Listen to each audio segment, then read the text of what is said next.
Vaheguru Ji Ka Khalsa, Vaheguru Ji Ki Fateh.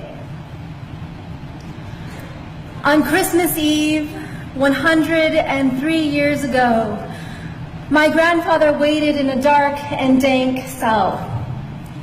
He sailed by steamship across the Pacific Ocean from India to America, leaving behind colonial rule. But when he landed on American shores, immigration officials saw his dark skin, his tall turban worn as part of his Sikh faith, and saw him not as a brother, but as foreign, as suspect, threw him behind bars where he languished for months.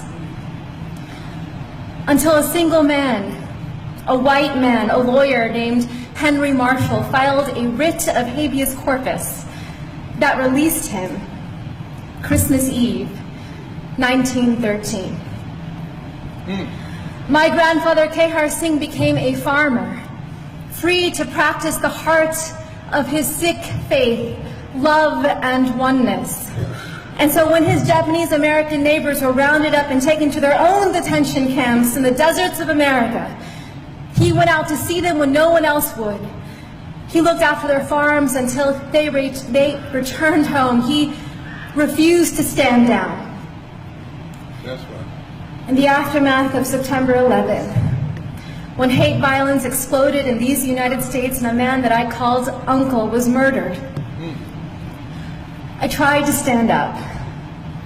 I became a lawyer like the man who freed my grandfather, and I joined a generation of activists fighting detentions and deportation, surveillance and special registration, hate crimes and racial profiling. And after 15 years, with every film, with every lawsuit, with every campaign, I thought we were making the nation safer for the next generation. Mama. And then my son was born.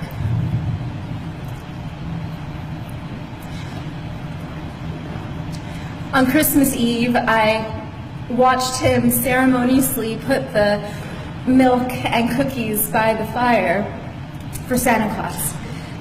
And after he went to sleep, I then drank the milk and ate the cookies.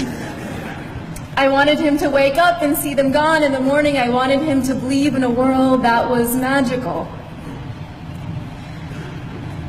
But I am leaving my son a world that is more dangerous than the one that I was given.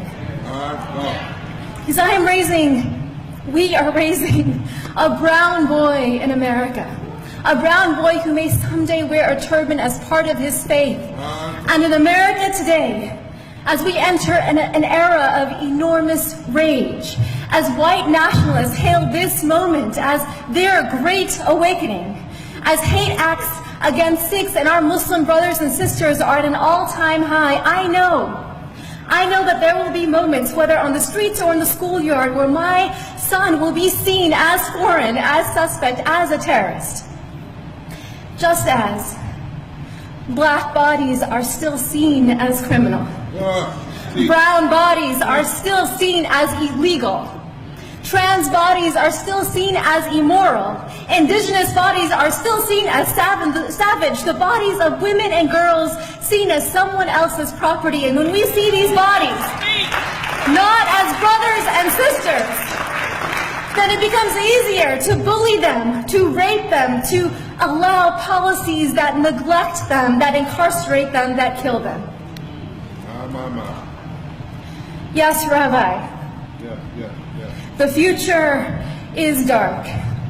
On this New Year's Eve, this watch night, I close my eyes and I see the darkness of my grandfather's cell. And I can feel the spirit of ever-rising optimism in the Sikh tradition, Chardi Kala, within him. And so the mother in me asks, what if? What if this darkness is not the darkness of the tomb, but the darkness of the womb? What if our America...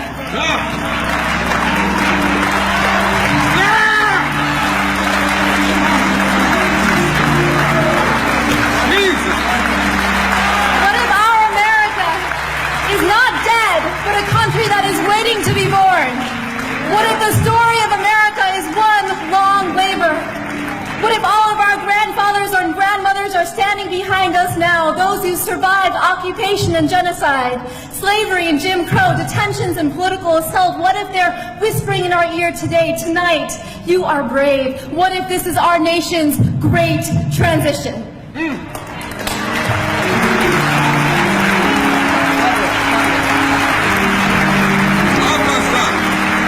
What does the midwife tell us to do? Breathe. And then, because if we don't push, we will die.